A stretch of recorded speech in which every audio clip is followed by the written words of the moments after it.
In the beginning, there was darkness, and then, bang, giving birth to an endless expanding existence of time, space, and matter.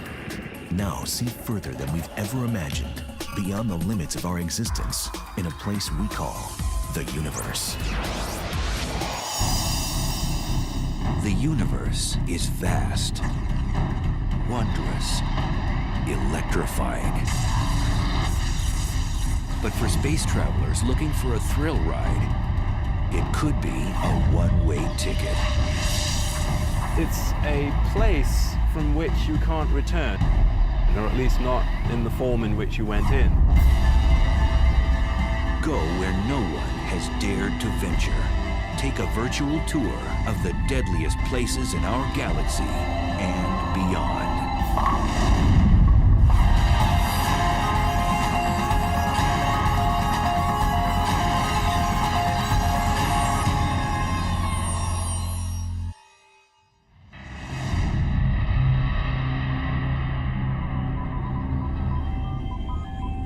It's the ultimate frontier adventure.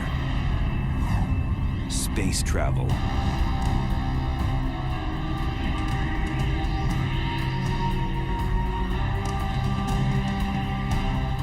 But when trekking through the galactic jungles, one must steer clear of the cosmic hot zones, places teeming with violence and intrigue.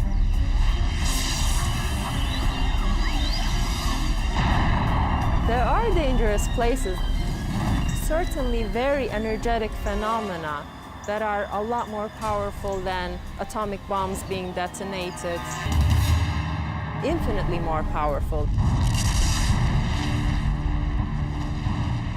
The universe does seem to be a very violent place. It seems to have been born in a violent explosion called the Big Bang, and there's all sorts of violent processes going on.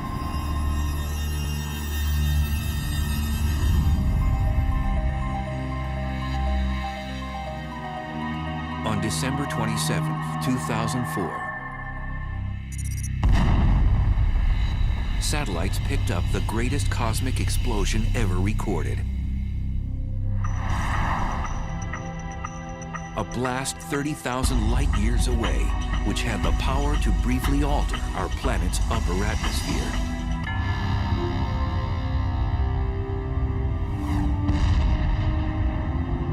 The blast was caused by a magnetar, the densest and one of the most dangerous stars in space.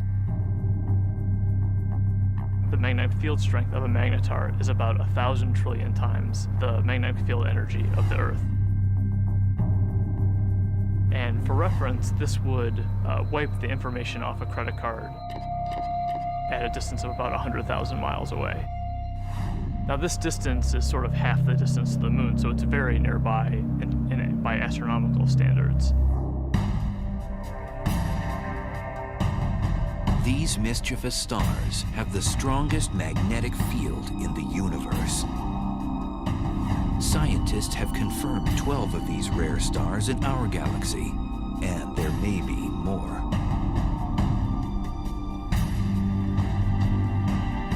Caltech's Brian Cameron scans the Milky Way for these strange stars.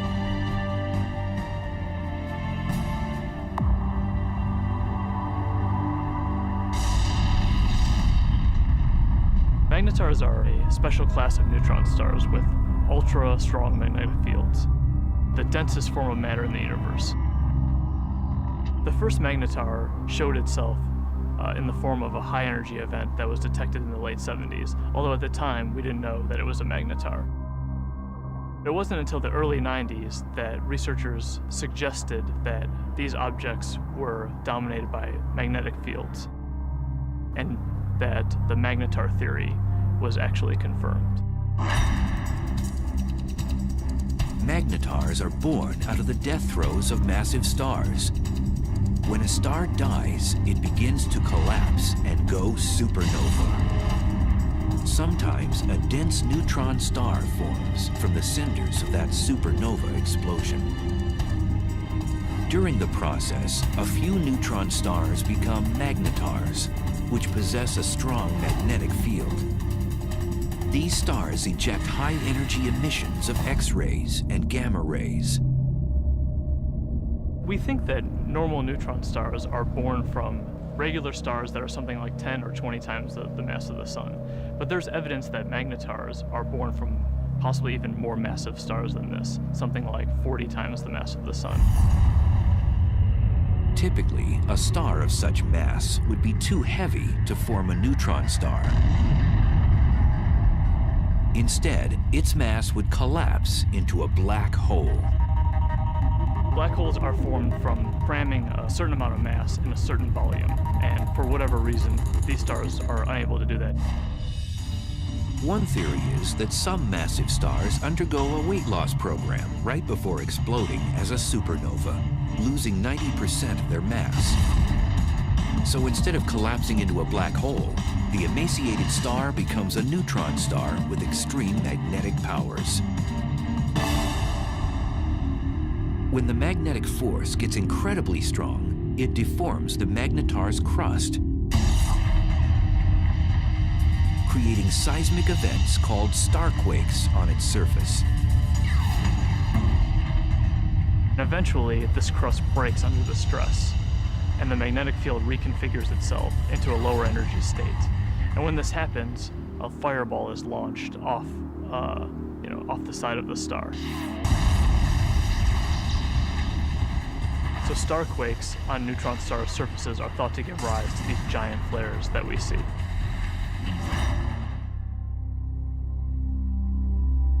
After a magnetar undergoes one of these flares, it outshines all the stars in the galaxy for the few tenths of a second that it's taking place. Within these giant flares are short bursts of gamma rays which move at the speed of light. The giant flares from magnetars are gamma ray bursts. They're very short in duration, less than a second, and have very hard X-ray spectra compared to another class of gamma ray bursts. If a deep space traveler veered off course and was unlucky enough to pass within 700 miles of one of these massive objects, the consequences would be horrific. The magnetic field of the magnetar can literally warp the atoms in human flesh, and its gravitational forces would tear a person apart.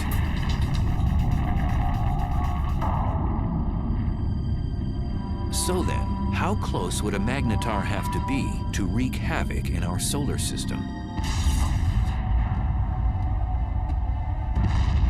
Some suggest that a blast from a magnetar even 10 light years away could produce cosmic chaos that would destroy our ozone layer and cause mass extinctions. The chances of that happening are so low that, they are completely implausible. It would be no different than a regular star passing through the solar system. And we know that the regular star has not passed through the solar system since the solar system formed.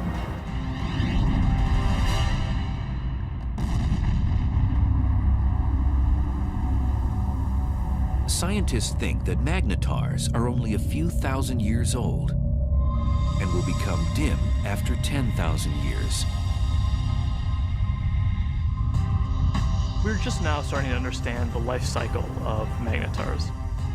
We think that they're very young, but how young is still uncertain.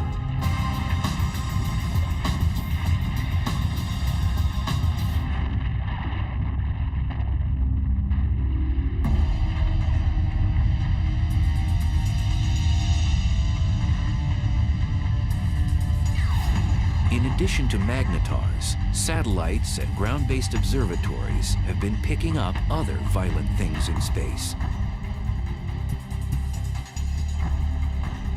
Scientists have now confirmed the existence of a phantom-like force that's so strong that it might very well be the most vicious phenomenon in the universe.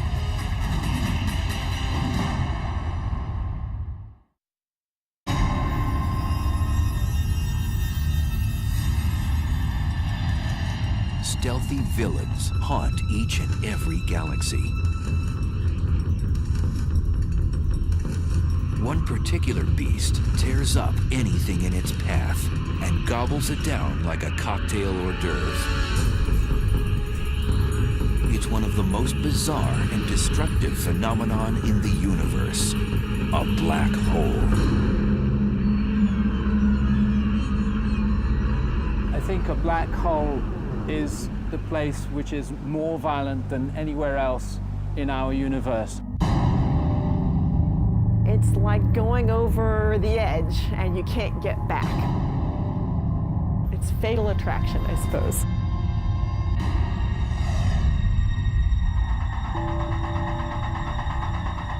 A black hole is a region of space where the pull of gravity is so immense that nothing can escape it, not even light.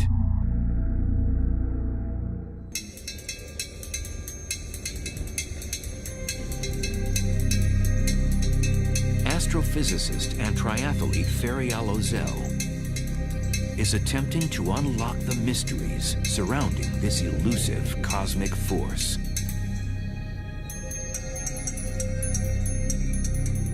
In a black hole, the gravity is so strong that no other force can compete with it, so everything collapses to a single point.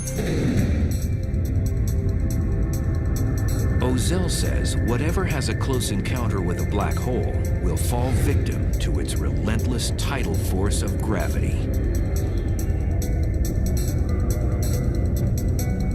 Imagine you're swimming in a pool and there is no current. You can go whichever direction you want. Now imagine you're taken out of this pool and you're in a river.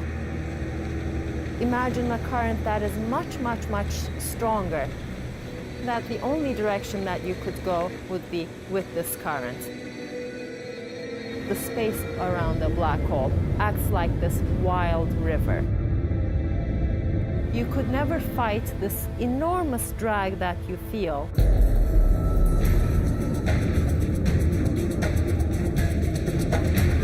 As an object approaches the edge of the black hole, called the event horizon, it reaches the point of no return. As you come closer and closer to this event horizon, you would already be approaching this extremely fast motion of space under you. And your only future direction is now into the black hole.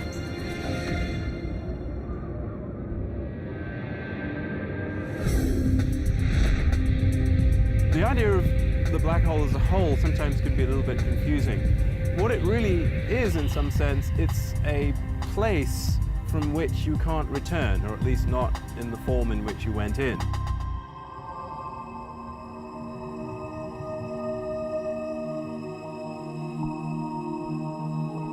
Black holes are difficult to detect because, as the name suggests, you cannot see one by itself because it's black. But scientists have spotted a black hole when its gravity affects something else in space, such as a passing star.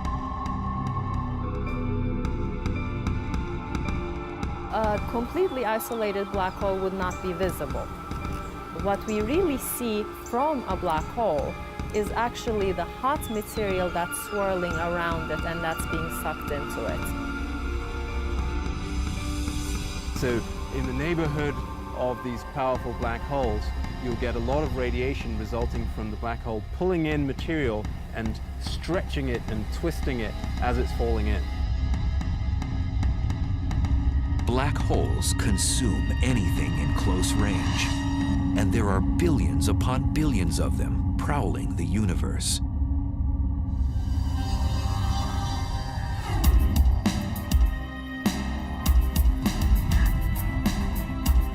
Astrophysicist Andrea Ghez is one of the world's leading black hole hunters.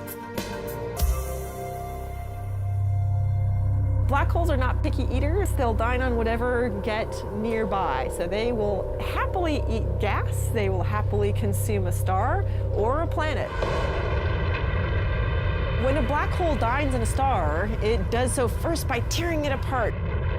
You might think of silly putty being stretched out. and then it just streams on in, sort of like water going down a drain. It's completely pulverized.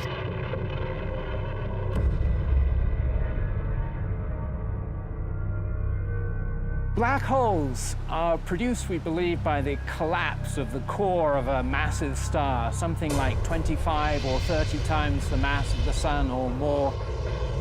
When it comes to the end of its lifetime, a massive star burns its core all the way past helium, carbon, nitrogen, oxygen, all the way to iron, which has no more nuclear fuel. And when that iron core builds up to a certain mass, there comes a point where it can no longer support itself, and the core will collapse all the way to a black hole, producing at the same time a supernova.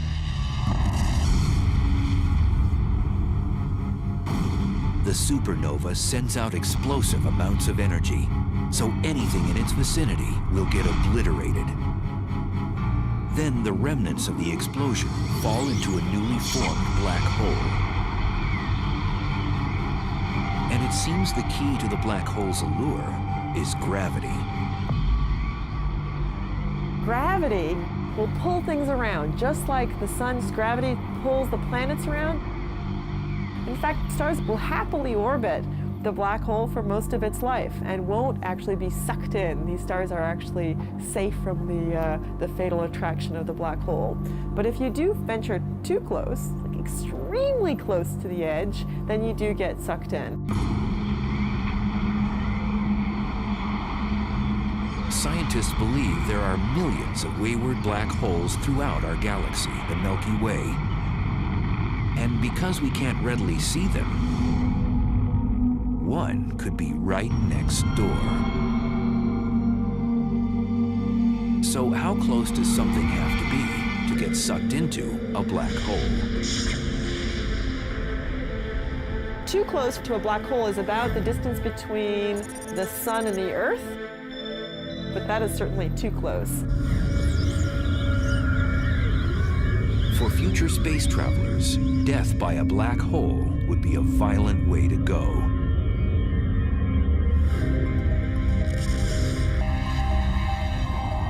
The method by which a black hole could kill you depends on how big the black hole is. They come in two categories.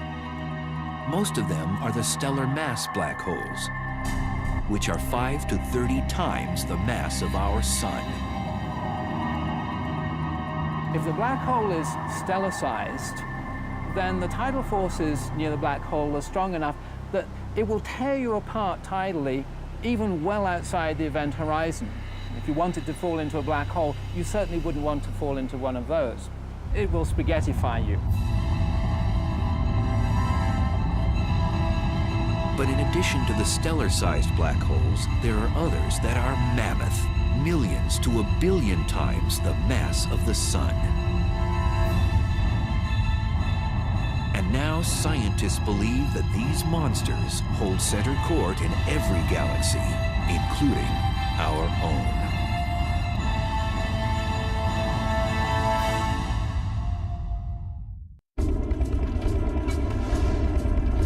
Black holes. They're one of the most mysterious and potentially dangerous oddities in space. A black hole has a ravenous appetite. It sucks in everything in its path and spits out what it doesn't devour. And now scientists have discovered there are supermassive black holes, which are millions of times bigger than their stellar mass cousins.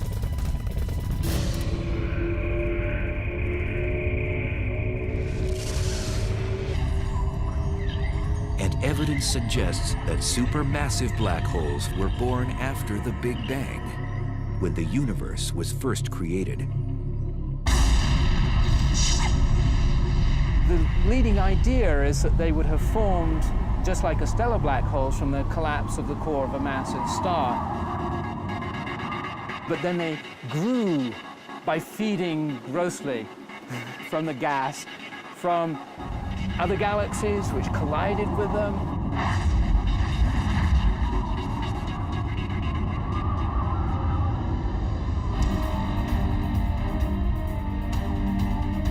scientists have discovered that these black ogres wield their power in the center of galaxies.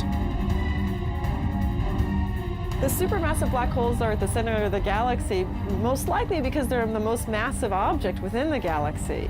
Massive objects tend to sink to the middle, so you'll always find them at the center of a galaxy.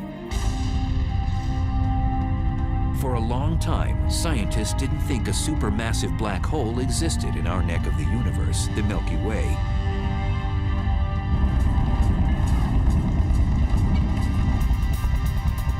But in 1995, astrophysicist Andrea Ghez set out to prove one exists. We've done an experiment over the last 10 years to ask the question, is there a supermassive black hole at the center of our galaxy? And the way we did this experiment is to use the motions of stars at the center of our galaxy to test whether or not there's a large amount of mass inside a very small volume. And that's the proof of a black hole.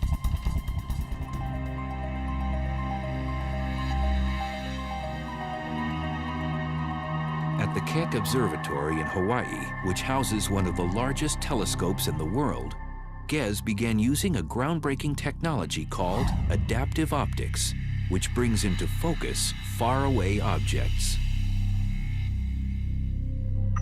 So this is without adaptive optics. This is what you would see. In this big square, there's nothing. We turn adaptive optics on, and you see the stars. This region contains the stars that provide the keys to our experiment. So we want to watch how these stars move. Ghez noticed that there was a large cluster of stars orbiting around an invisible object at the center of our galaxy. And they were moving at an unusually rapid rate. So we can actually see these stars that are really close to the center, and we can watch them go around. Those stars go around the black hole just the way the planets orbit the sun. The orbits tell us where the black hole is, so it's located right where the star is. That's the center of our galaxy. And the details of exactly how fast these stars are going around and how tight the orbits are tells us the mass of the black hole, which we think today is 4 million times the mass of our sun. For Ghez, confirming that a supermassive black hole indeed exists at the heart of our galaxy was like summiting Mount Everest. It was incredibly exciting to discover the supermassive black hole at the center of our galaxy, simply because it was a question we had set out to address. The question, is there a supermassive black hole? We could design an experiment that actually got at it.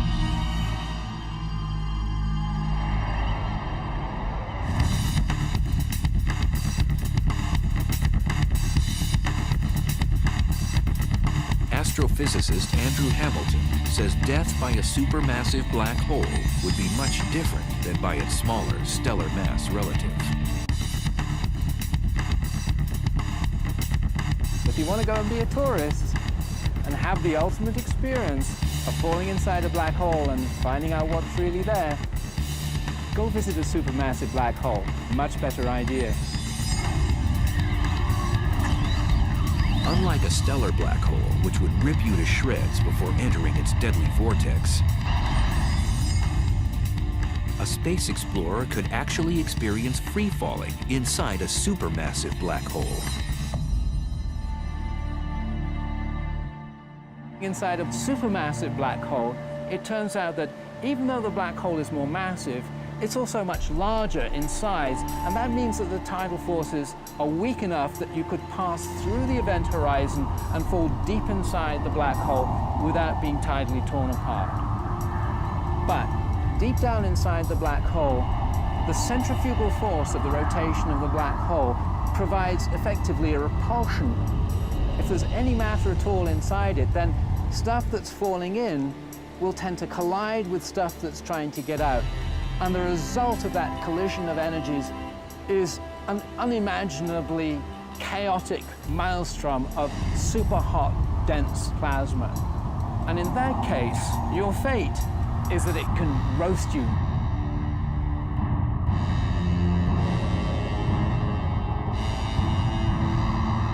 So how close would space travelers have to be to get sucked into a supermassive black hole in the center of a galaxy? For a supermassive black hole, you would have to be about 1 million to 1 billion miles from the black hole to feel its influence.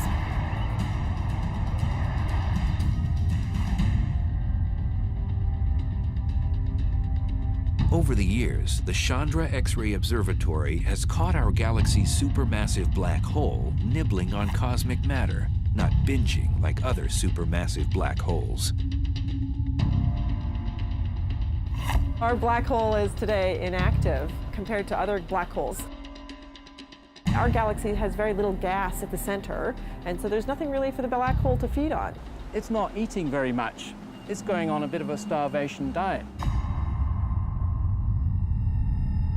Our galaxy's supermassive black hole appears to be fasting. This is partly due to the fact that as a galaxy ages, less and less matter is present for it to gorge on.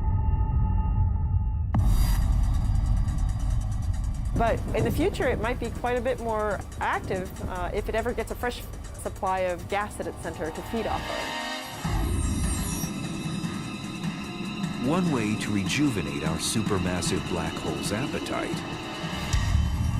is to collide with another galaxy.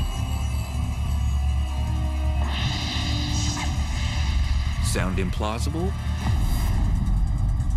2 million light-years away, our closest neighbor, the Andromeda Galaxy, is charging toward us at almost 75 miles per second, or 270,000 miles per hour.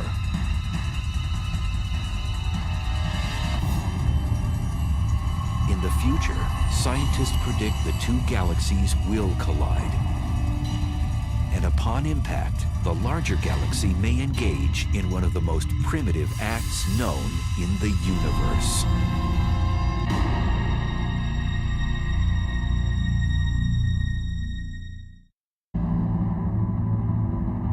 It's one of the most barbaric rituals in space.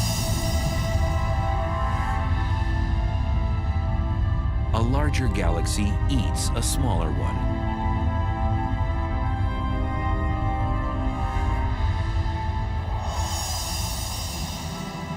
The scenario isn't a science fiction writer's fantasy. It's a cosmic reality. It's called galactic cannibalism.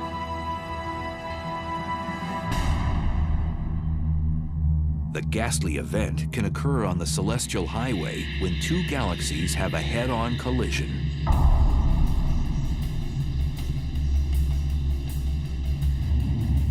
Both eventually meld together in a less than harmonious merger. If you're a galaxy, it's very violent. You're torn to shreds.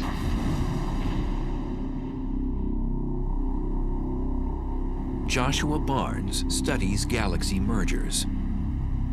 Acting like a crime scene investigator, he admits his research is a bit like inspecting a car crash. Imagine that you come across the scene of a car crash.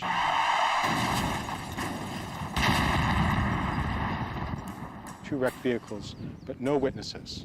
Nobody to tell you what happened. All you have is the physical evidence.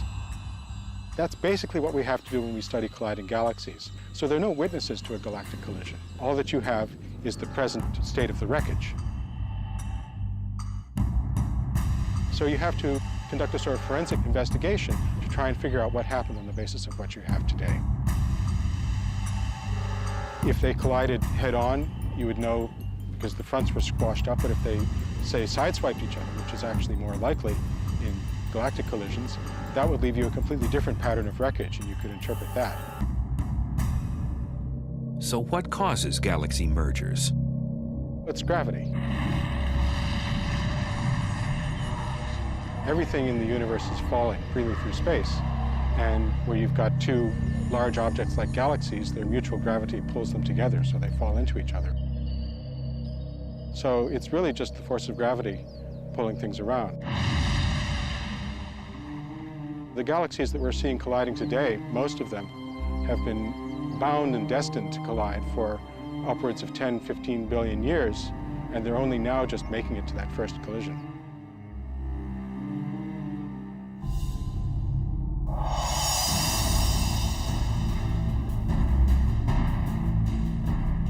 Our own galaxy, the Milky Way, is moving toward our neighbor, Andromeda.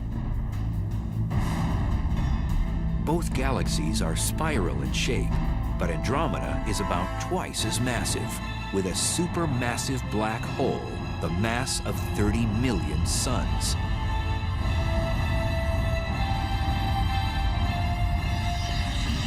It'll look a lot like a dance. And you see the two galaxies come close together, so they kind of dance around each other, getting closer and closer and moving faster and faster before they finally come together. But at the point of impact, these galactic dancers will do more than pirouette. Each one has a spiral disk of stars, and then surrounding that, a halo of dark matter, invisible material that we can detect by its gravitational field. These two dark halos, which are much larger, will overlap as the galaxies pass by. Eventually, as the two galaxies spiral around each other closer and closer, you can no longer distinguish them as separate systems, and finally the nuclei merge.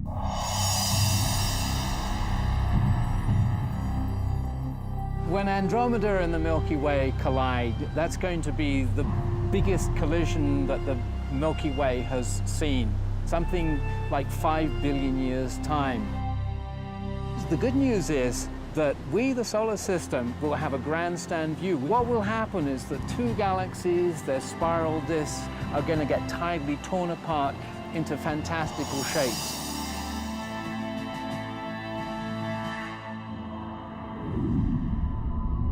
When the disks start to get close to each other, they'll throw off long streamers of stars, so-called tidal tails. And what happens to the sun and the solar system, should we still be around, it really is hard to predict. We could get lucky and be on one of those tidal tails and get a sort of bird's eye view of the whole process as we fly out. Or we could get thrown into an orbit plunging towards the center of the merging galaxies. There's basically no way to say.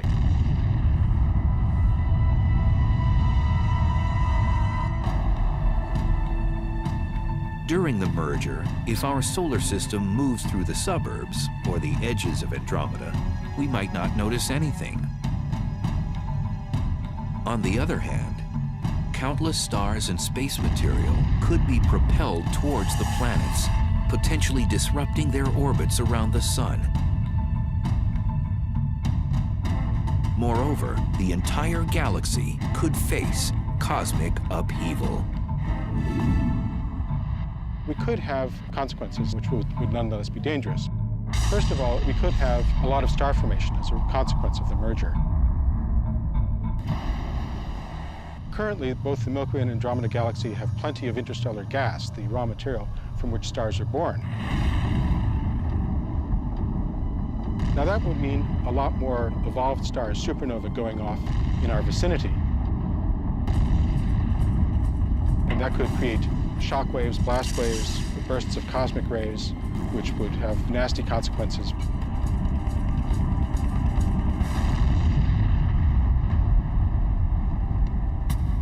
After the merger, the fate of our solar system is uncertain, as the supermassive black holes of Andromeda and the Milky Way vie for power in the newly jumbled galaxy.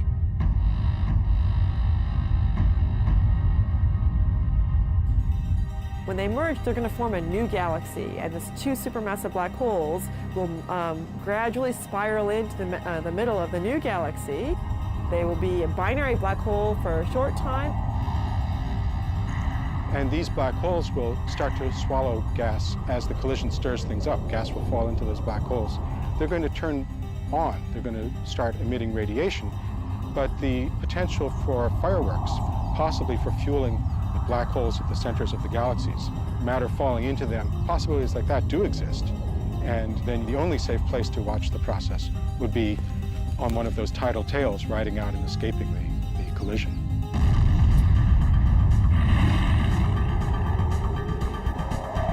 Some scientists think that Andromeda's larger supermassive black hole will eventually consume the Milky Ways. The two black holes will spiral in the center and become a binary black hole, and ultimately will merge with one another to become yet an even bigger supermassive black hole.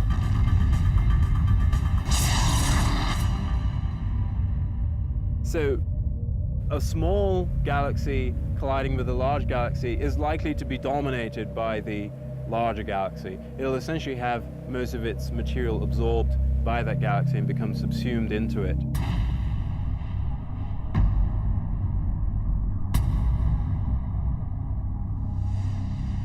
Scientists believe galaxy mergers are a way of life in the universe.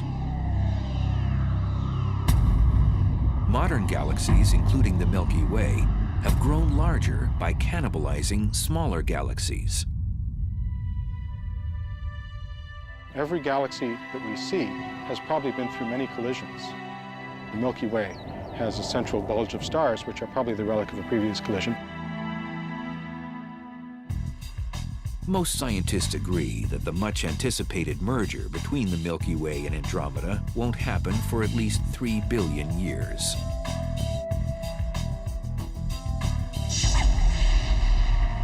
But there may be more immediate dangers in space. In cosmic neighborhoods millions of light years away, there are hyperactive galaxies that have become the big bullies on the block.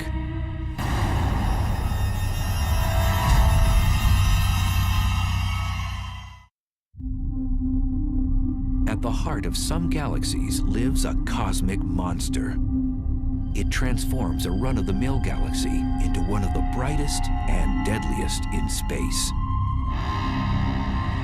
Quasars are peculiar objects, each powered by a supermassive black hole that continually swallows large amounts of matter, 10 to 20 stars every year. At the core of these objects lives a very large black hole. And the role of that black hole is to actually generate a huge amount of energy.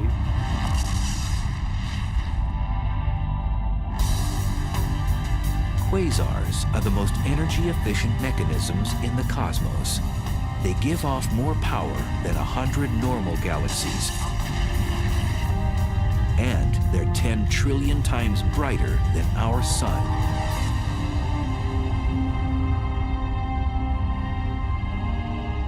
So how are quasars created in the universe?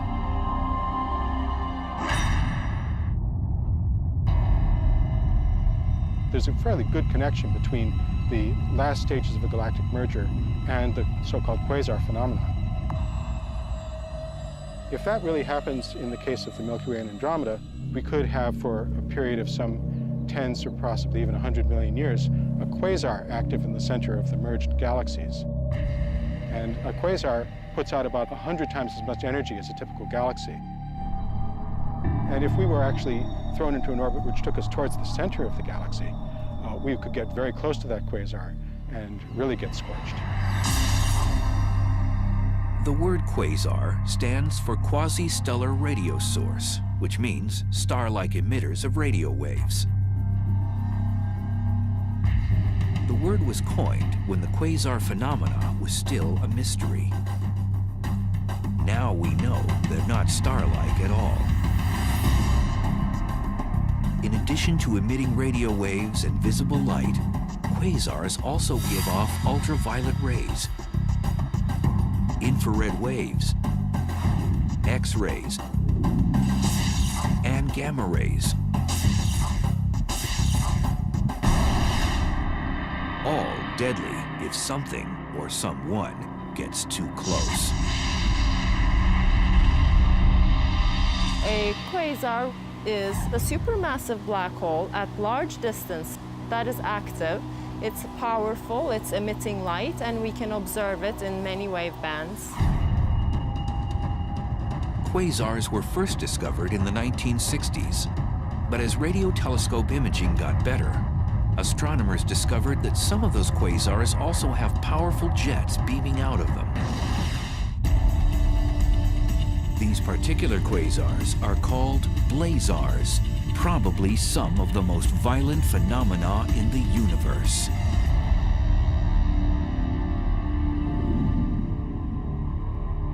Blazars are powered by black holes, just like quasars, but they're somewhat different in that all of that energy is being focused, or a large amount of that energy is being focused into jets, which are streaming out.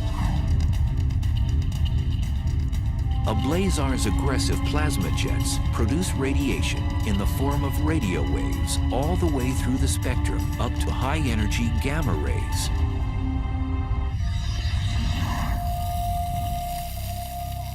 Astrophysicist Glenn Piner has been investigating the physical conditions at the centers of these exotic galaxies.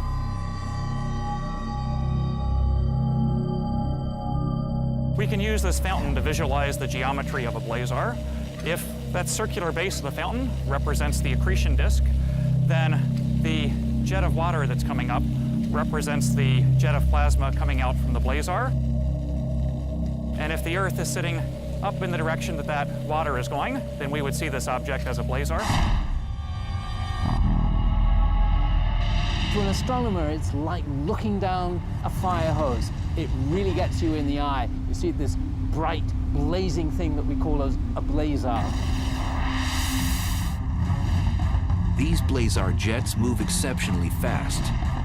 The fastest observed move at 99.9% the speed of light.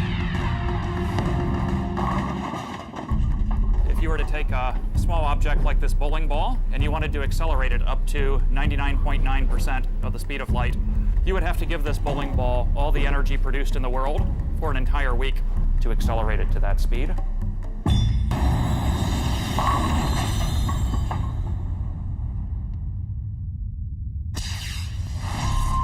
And in these blazars, we're accelerating not just small objects like bowling balls, but large masses of the mass of the planet Jupiter, or larger, to those speeds. So they're being given incredible amounts of energy by this efficient engine.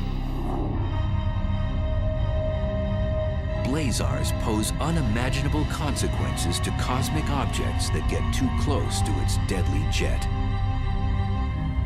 If there was a planet relatively close, a few light years from the actual jet, the radiation on that planet could be millions of times what it gets from the star.